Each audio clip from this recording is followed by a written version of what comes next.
Vous dites que vous êtes indépendant, n'est-ce pas? Non, on n'est pas contre.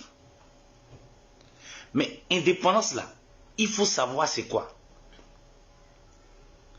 Si les pays africains n'ont pas encore eu cette liberté dont ils parlent depuis des siècles et des siècles, cette indépendance véritable, c'est à cause de deux pays en Afrique.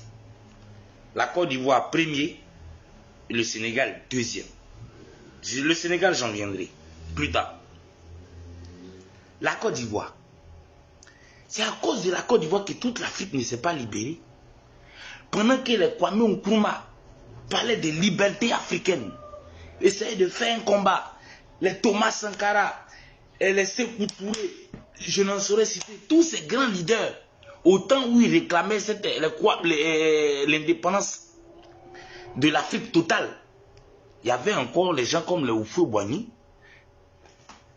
qui entretenaient encore des bonnes relations avec les colonisateurs. Pendant que les gens se regroupaient, on n'a qu'à quitter dans la main de l'Europe, qui tombe dans la main de la France, ils nous emmerdent, c'est fini, soit on fait un bon contrat ou c'est pas la peine. Pendant ce temps, celui qu'on compte sur lui dans le groupe, lui se lève et puis il s'en va, il s'en signé le contrat encore avec les Français, puis il dit non, avec la France c'est bon. Jusqu'à la fin du discours pour dire que le communisme c'était pas bon, qu'il avait la haine contre les Chinois. Si les indépendances en Afrique n'ont pas réellement décollé, mais c'est bien sûr à cause de la Côte d'Ivoire. Pendant que les autres sont en train de chercher comment avoir l'indépendance, les Thomas Sankara, les Kwame Nkrumah, je ne saurais citer ici, comment il s'appelle le gars du Congo, là, les Patrick Lumumba, pendant qu'ils luttent, et quand les gens veulent suivre, en même temps aussi, on voit un autre groupe comme les Houphouët-Boigny qui sont en train de manger avec les colonisateurs, re-signer encore d'autres colonisateurs. Donc ça décourage les gens. On est dans un groupe. On dit bon, on se libère. Pendant qu'on est en train de... nous tous on s'en va ensemble pour se libérer. D'autres se captent et puis ils s'en vont avec le gars qu'on dit n'a qu'à libérer, manger ensemble, lui donner encore des contrats. Donc ça démotivait les gens. À partir de cette époque, ce combat de la liberté n'a pas pris. Ça n'a suivi encore. Quand Houphouët-Boigny est parti, les autres, lui qui a suivi, il a fait pareil.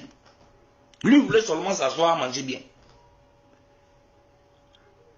Lui aussi il est parti. L'autre qui est venu, il a fait pareil. Pendant que les gens sont en train de lutter pour dire bon, on sort de l'Afrique, c'est pendant ce temps encore que la Côte d'Ivoire, on les voit à la télévision en train de signer des nouveaux contrats avec la France, en train de donner tout encore à la France. Mais celui qui est dans un pays et un autre pays qui voulait se libérer de la France et puis voit la Côte d'Ivoire encore signer à la France, lui ne va plus se libérer de la France, il va se dire est-ce que j'ai fait bien? La Côte d'Ivoire est le pays qui a toujours fait douter les leaders et les pays africains de l'indépendance africaine. Pendant que les autres veulent se réunir, ils vous disent bon, quittons les francs CFA. C'est eux qui viennent pour dire non, ça c'est une bonne chose. Ils ont été toujours comme ça. Et c'est depuis le temps de Houphouët-Boigny.